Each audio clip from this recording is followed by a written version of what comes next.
we have been told that the Prophet ﷺ was born on the 12th of Rabi' al-Awwal, and this is the commonly known date. In the famous hadith of Sahih Muslim, that a man asked the Prophet ﷺ, why do you fast on Mondays? He said, this was the day I was born on, and this was the day that revelation began to me. Iqra came down on Monday. How about a year? Well, there are some narrations that mention the year as well.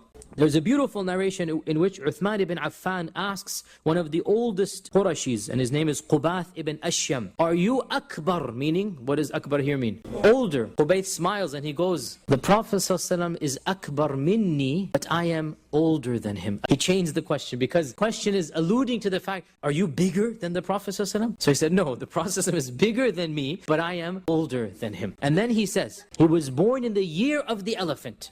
And as for me, I remember my mother taking me outside of Mecca as a child, and I saw the dried up green dung that the elephants had left. What does this show? What does this show? That he remembers the elephant's dung, which is basically the same year, the year of the elephants, right? And the Prophet was born that year. Qubayth therefore puts a date. Also, we have somebody asks another Sahabi, Suwayd ibn Ghafla, about the Prophet's birth, and he said, the Prophet and I were both born the same year that we were born Aam al-Fil, the year of the elephant. So from both of these narrations, we can pretty much verify that the Prophet ﷺ was born in the year of the elephant. We already said the Arabs did not have a calendar. We already said that they would have a calendar based upon events. The year of the drought, the year of the invasion, the year of the elephant, until Umar ibn al-Khattab came and said, we need a calendar. And then he made the Islamic Hijri calendar, which we follow to this day. Okay, what is the year of the elephant? Difficult to date because we don't have any type of chronicles of the Abyssinians and what they did. But by and large, piecing together various factors that are beyond the scope of this, majority of historians say this corresponds to 570 of the Christian era. We look at the most famous book of history is of course Ibn Ishaq. We talked about it, the seerah of Ibn Ishaq. Ibn Ishaq died 150 Hijrah. Ibn Ishaq says, without any chain of narrators, that the Prophet ﷺ was born on a Monday, the 12th of Rabi' al-Awwal, in the year of the elephant. However, between him and the Prophet ﷺ are 100 and almost 200 years, because remember, going back to the birth of the Prophet ﷺ is 53 before Hijrah. And he doesn't tell us where he gets it from, who's narrating this to him, what is the chain of narrators. The second earliest book, and this is called the Tabaqat of Ibn Sa'd, which was written around 220 or so Hijrah. The Tabaqat of Ibn Sa'd says that it is said that the Prophet ﷺ was born on a Monday. Some people say, I quote, he was born on the 10th of Rabi' al-Awwal. Others say he was born on the 2nd of Rabi' al-Awwal. End quote. Two opinions, neither of which conform to the 12th of Rabi' al-Awwal. Ibn Abbas, it is said, also said the 10th of Rabi' al-Awwal. Ibn Kathir, the famous historian of Islam, Ibn Kathir in his Al-Bidayah wa Nihaya says that the majority opinion is that the Prophet ﷺ was born in Rabi' al-Awwal, but others have other months as well. And then scholars differed with regards to the date of his birth. One group said he was born on the 2nd of Rabi' al-Awwal, numbered 2nd of Rabi' al-Awwal. Ibn Kathir says this was the opinion of Abu Ma'shar al-Sindi, a famous scholar of history, died 171. It was also the opinion of Ibn Abd al-Barr, a very famous scholar of Andalus, died 463. It was also the opinion of Al-Waqidi, who died 207. Al-Waqidi is one of the most famous historians of early Islam. So we have three very early authorities saying he was born on the 2nd of Rabi' al-Awwal. Ibn Kathir goes on. Another opinion is that he was born on the 8th of Rabi' al-Awwal. He says this is the opinion of Ibn Hazm, a famous scholar of Andalus, Imam Malik ibn Anas, you all know Imam Malik, the scholar of Medina, and the opinion of Az-Zuhri, who is, again, I cannot explain how famous Az-Zuhri is, 128 Hijrah, and opinion of Muhammad ibn Jubayr ibn Mut'im, a number of famous people of the past, the 8th of Rabi' al-Awwal. Ibn Kathir moves on. A third opinion is that he was born on the 10th of Rabi' al-Awwal. So we have now 2nd, 8th and 10th. The 10th of Rabi' al-Awwal. He says this is the opinion of Ibn Asakir and the opinion of Ja'far al-Sadiq. Who is Ja'far al-Sadiq?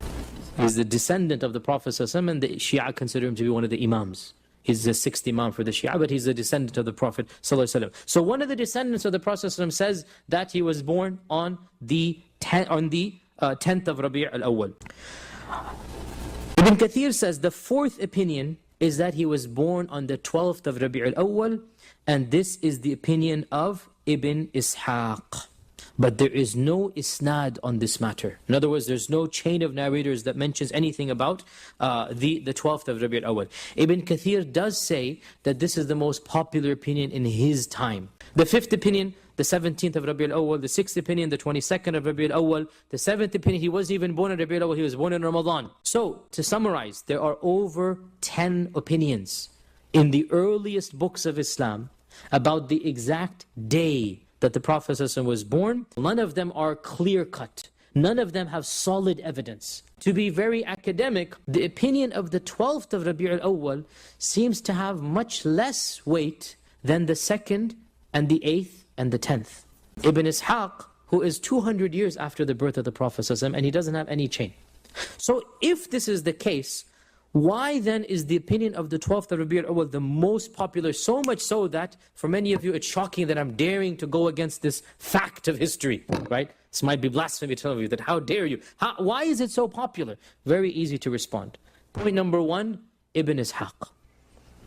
I already mentioned that 90% of authors who write about seerah, they only rely on Ibn Ishaq. They just take Ibn Ishaq and summarize it, redo it, translate it, do this and that. That's what they do. And it's a good book, but it's not the only book. So for 500 years, the concept of celebrating the birthday of the Prophet is simply unknown to the Muslims. They cannot, because celebrating birthdays is not a custom that comes from Islam or from, I'm not saying it's haram by the way, I'm saying it's not something that the Arabs would do. The first Sunni governor, he was not a Khalifa, the first Sunni governor who celebrated the Mawlid, celebrated it around 670 or so Hijrah. So for 670 years, this was unknown in the Muslim world, to celebrate the birthday of the Prophet ﷺ. And this celebration was done once again on the 12th, and it became a very luxurious festival.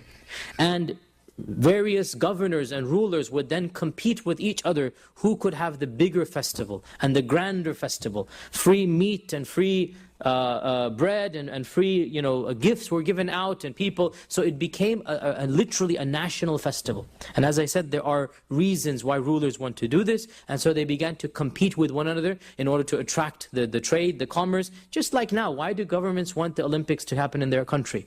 Right? Why do governments want the World Cup to come to their country? There's reasons. We need to be a little bit more reading in here.